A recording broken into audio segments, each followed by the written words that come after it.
Hello to the gamers! Today I'm going to be doing a tier list of comedic devices. Yeah, get it twisted. So I've got the list of comedic devices here from Wikipedia. I think this is more focused to comedic writing more than it is to chatting shit with your friends, but I'm going to be focusing on the chatting shit with your friends rating structure. S being I like to use it a lot, and when other people use it, I find it funny. A being I maybe don't use it as much, but I still find it funny, or I use it a lot despite maybe it being a bit cheaper. B is it's passable. I'm not going to cringe, but it is funny. C is you're a little bit of a hack. D is I wish you hadn't said that.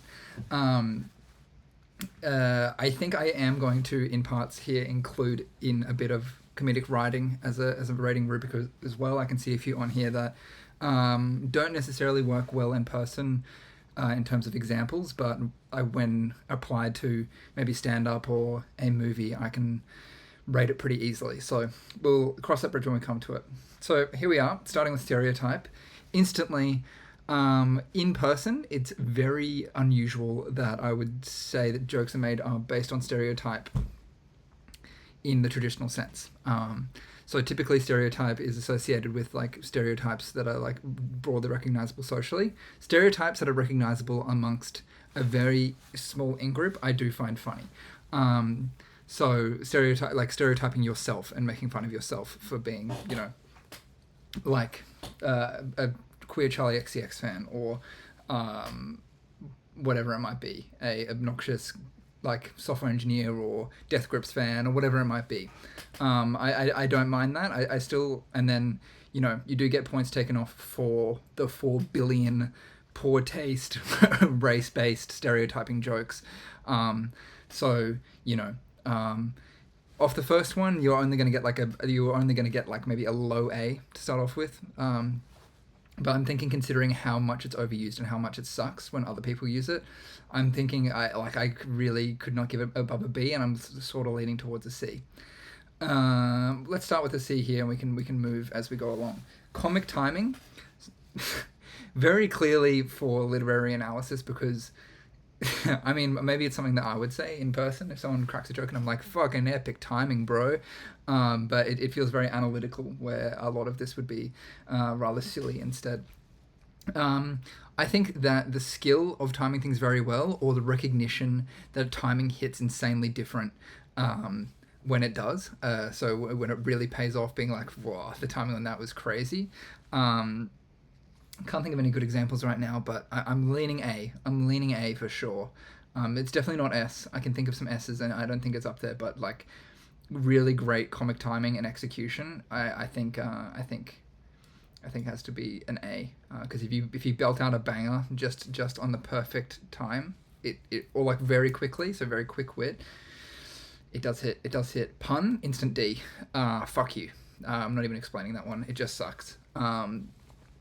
There's almost like, I think the post-ironic pun is slightly better. I can think of some B or A tier jokes when it's like done in a self-aware way. Like, I had an uncle who would deliberately do the worst puns imaginable to reinforce like his self-awareness of being a middle-aged man, and he did it in a way that I actually like quite admired.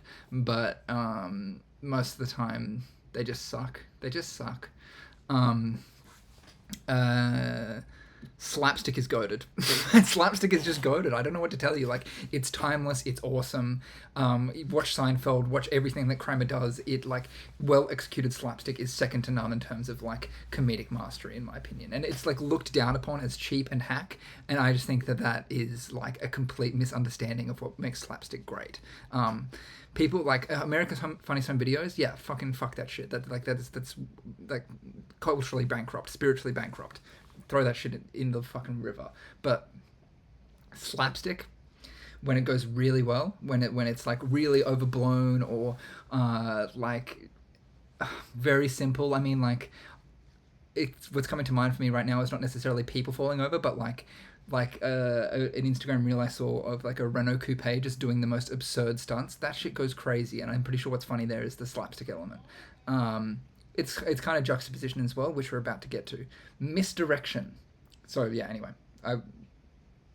moved on a little bit too quickly there. Slapstick, S tier. S tier. Kramer and Seinfeld alone puts it in the S tier.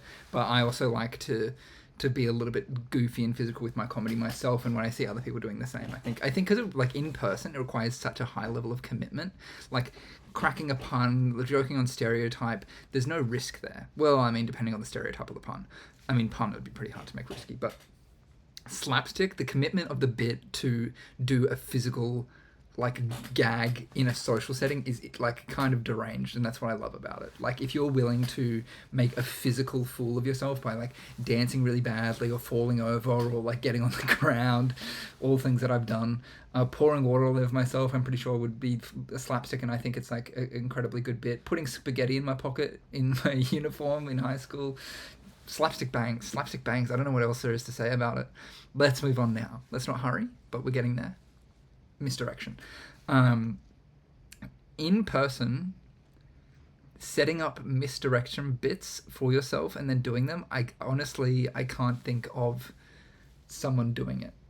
I think I might have on occasion set up, like, what would be an example? I mean, like, I like, the issue with it is like the vast majority of attempts at comedy are awful. Like all across the board, there is no category that is exempt from this. Slapstick, like as I just said, despite being an S tier, some of the most popular examples of slapstick comedy are like some of the most egregious forms of comedy. Misdirection is definitely falling into that category for me right now as well. Like, do you know what big shoes mean? It means big socks or whatever. Like that's definitely like, in terms of just raw numbers of misdirection, that is the type of joke that you're going to hear the most by far. And that shit sucks. There has to be an example of it being good. I think from memory, without any specific examples, like my vibe check in my brain is that every time I've tried to do a misdirection joke, it's just led to people being confused. It's like, oh, what, huh? And considering it's going C or D, let's put it in D. Juxtaposition, something needs to be acknowledged, like off rip. Juxtaposition has the best name, maybe, of anything ever. As a noun, it goes insanely hard, which like leads to me identifying instances of juxtaposition about 50 times more than any other comedic device, just because the incentive for saying the word juxtaposition is so insanely high. It goes hard. Juxtaposition is one of the coolest words, period. So on that alone, there's a little bit of bias here. I think that just needs acknowledgement going into this. Juxtaposition goes a little bit too hard as a word, that it's going to get a little bit of bias. But also, juxtaposition alongside slapstick is where a lot of my comedy, I think, lies in what I do. I really like putting forward one idea and then undercutting it almost immediately. Pretending to be more formal and then saying something really ridiculously informal or whatever it is. I think it's one of the most simple, like the idea of contrast being funny is like one of the most simple bits, structures you could possibly imagine. But I think like the really interesting element to me is how much it highlights how certain societally held ideals are bullshit and made up. So like going back to the high school example, because it's just, we were just talking about it, like, so pouring water on my school uniform or putting spaghetti in it.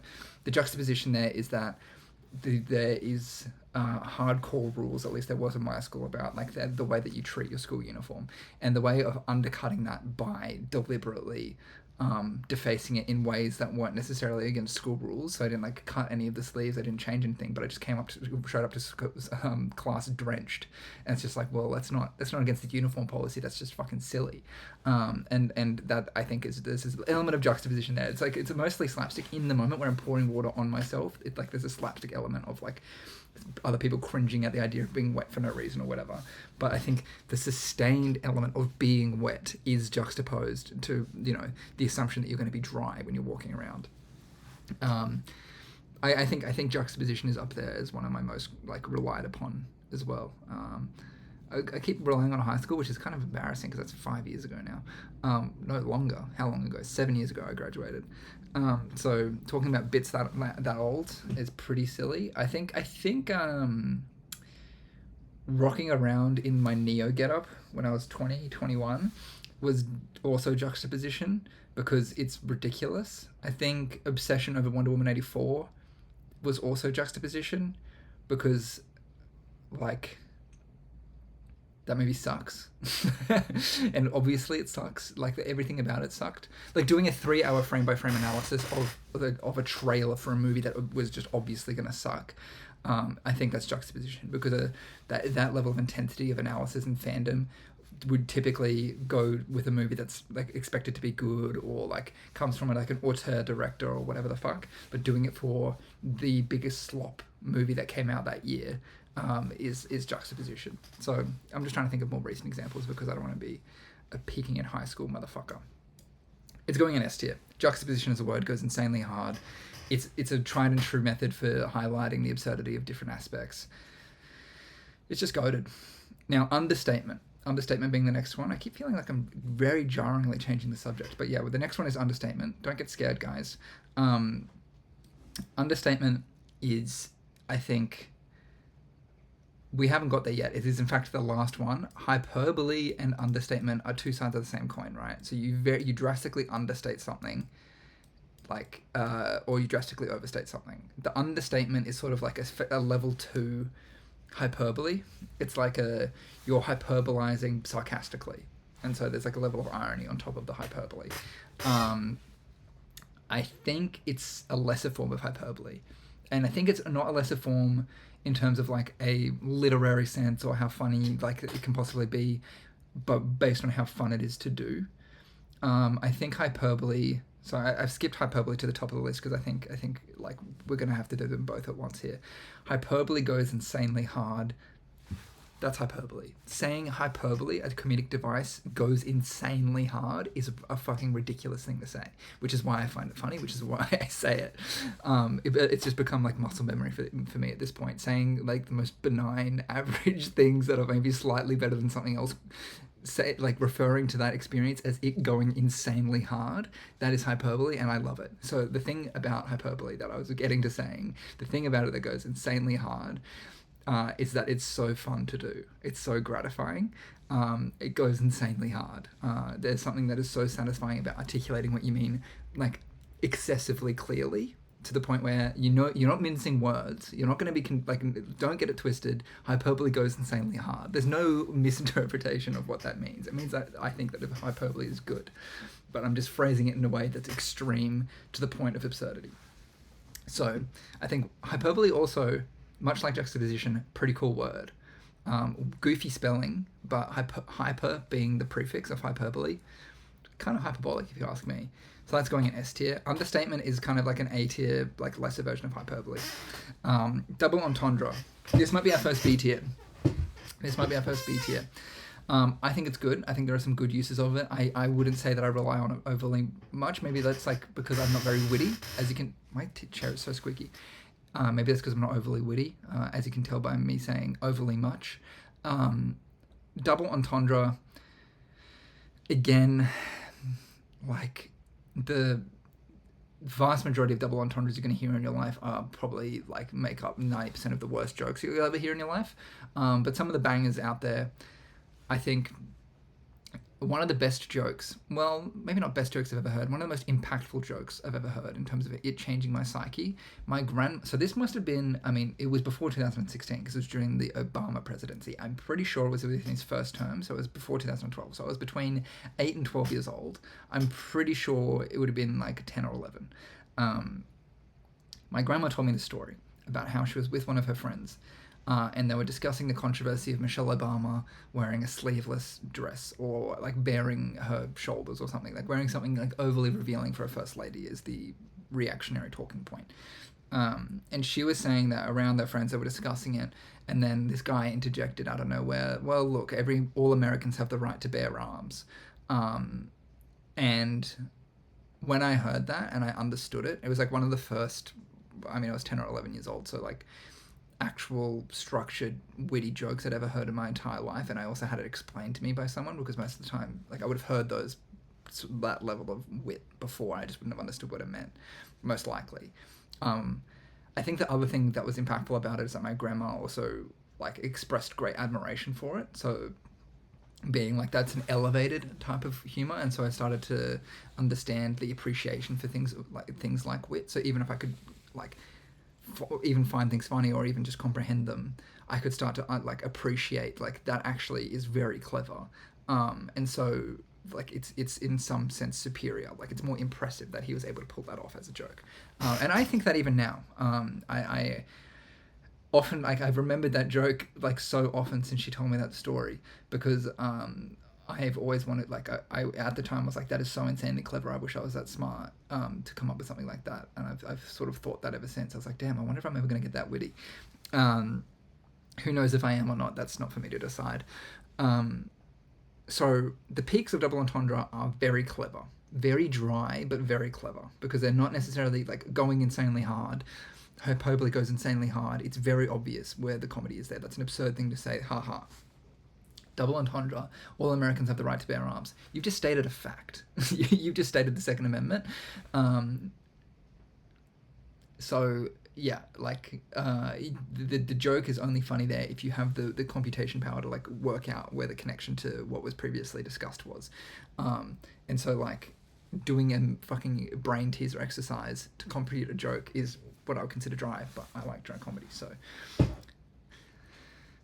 it may be A for that reason alone. But it much like stereotype and pun and misdirection, like the vast majority of them are so bad. They're all sexual and like leaning, as we're going to get to, leaning on taboo, not my favorite thing in the world. I think we're going to have to go B, because they're somewhat rare. They're hard to do well. When they're done well, they're done very well, but most of the time they're kind of mid. Mistaken identity. This is very obviously from literary comedy or like written comedy.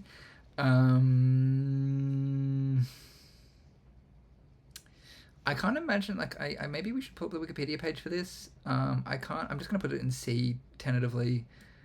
Like, I can't really imagine. It seems like the only way that would ever be funny is if, like, through juxtaposition.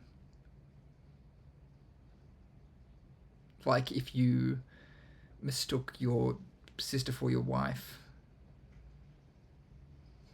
or whatever. I don't know. I'm trying to think in like a Shakespearean sense, because that's the only time you'll ever fucking see this shit. I don't know. It's going in C because I can't really think of any examples. Yeah, I can stay there. Now, taboo. Taboo is about to get fucking railed by me. I'm going to taboo a new one. I thought about this. Taboo I thought about because I started formulating takes as I was creating these little images. Taboo sucks. It's awful. And so I really, at least I used to, I haven't really watched any of his stuff in like the last 5 years. I used to really like Frankie Boyle. And I would still defend him to an extent. But as Stuart Lee, an objectively superior stand-up comedian, rightly points out, like the large, like by and large, his bits rely on like the excessive use of taboo. Like, I think the way that he like his delivery and his phrasing are extremely clever, and he's a very witty person, and I like it. Sometimes there's more than that, but he's basically just a taboo one-liner comic, which is, you know, pretty shit. And this is a comedian that I like, right? Then we get to people like Buck and Ricky Gervais, where it's just awful. It's just awful. Like the reliance on taboo. And also, like, the thing that's really bad about Ricky Gervais is that he insists the existence of taboos that don't really exist. Like religion. Like, sure, religious fundamentalists are going to oppose your view that God doesn't exist. Of course. But, like, who cares? Like, it's not a societally held taboo. You're still selling out stadiums and getting Netflix deals. It's clearly, like, not that touchy a subject. You're not going to get cancelled for being an atheist. In person, talking about taboos. Look, societal taboos, I don't rely on it that much. Like Holocaust jokes, 9/11 jokes, like it's just not funny. Hack, easy, boring, like needlessly offensive. I think like the only taboos that I would make fun of are like, well, not make fun of, but like use for comedic effect is saying someone is a war criminal unnecessarily, which is like maybe like devaluing like the term of war crime. devaluing the level of what is a war crime or whatever, or making light of war crimes, let's say. I think that's more hyperbole. Saying that someone committing a bad act is not only criminal, but it's a war crime that needs to be tried by the International Criminal Court in The Hague. That's hyperbole, and it's funny. It's not really taboo. I don't take any great pleasure in like offending for the sake of offense, and I think that's sort of what taboo relies upon. Sometimes I do make jokes at the expense of something that may be a skirted around topic amongst a certain group. So it's like less to do with a societally held taboo and more to the in terms of a personal taboo. That also, most of the time I don't like doing it because it's just like you don't know what that other person is feeling, and so like you just might hurt their feelings. Whereas all of this other shit, like pouring water in yourself and saying hyperbole goes insanely hard, the risk of offending someone else for the sake of a bit. Like what are we talking about here? We're talking about a couple chuckles. Like I don't know, not worth it for me. So it's going in D. Mostly because I hate the popular use of it. It's so cancel culture pilled, and I hate that shit. I hate like, oh, you can't say it anymore, but I'm saying it. $100 million Netflix deal. Repetition. I think okay, repetition is funny when you can say the exact same thing, the exact same effect within a certain amount of break. So it's like a callback. That's cool. When you're just saying the same thing again and again, which is like, I think, my vague memory of Shakespeare comedies is that it's like sort of more along those lines. The whole comedy comes in threes things for sketch comedy actually does kind of work. I'm thinking B because as I said, callbacks go hard. I'm thinking like in more situational comedy, repetition does go hard when you're like when it sort of like the comes in threes thing. So we're going B. So this is my tier list for comedic devices. I think what was the next comedic device? Oh yeah, recreational drugs. Next comedic device. Yeah. No, the next tier list I wanted to do was recreational drugs. So yeah, look forward to that, gamers. See ya.